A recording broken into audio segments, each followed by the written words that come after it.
Paghandaan nyo na po ang posibleng pagtataas ng presyo ng LPG. Pahirapan kasi ang pagkuha ng supply ng LPG dahil sa pagsara ng import terminal ng Shell sa Batangas. Narito ang report.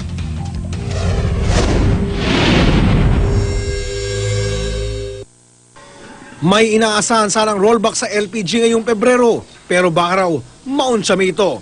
Kahit na pababa ang contract price natin, hindi na ire-reflect ito sa merkado dahil dun sa problema ng supply. Nagkukulang na kasi ngayon ang supply ng LPG kasunod ng pagsasara ng import terminal ng Shell sa Tabangaw, Batangas City. Malaki itong kawalaan dahil kaya sana nitong serbisyuhan ang 65% ng Luzon. Dahil sa kulang na supply, nalulugi na raw ang ilang LPG retailer sa Batangas.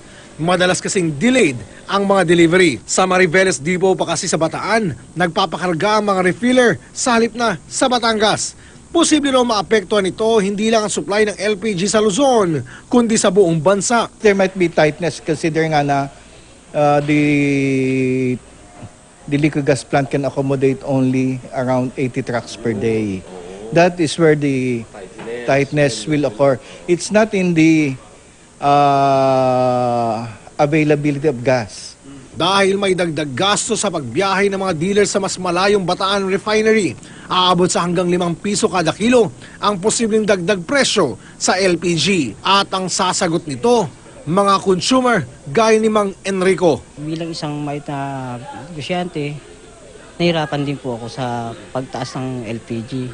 Kaya nga po, ang ginagawa ko na lang kung minsan, naggagatong po ako ng kahoy.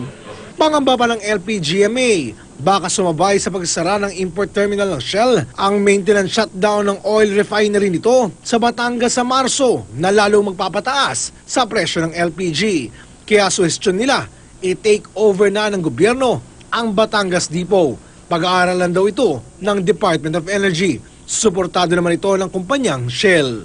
Para sa unang balita, Oscar Oida, reporting.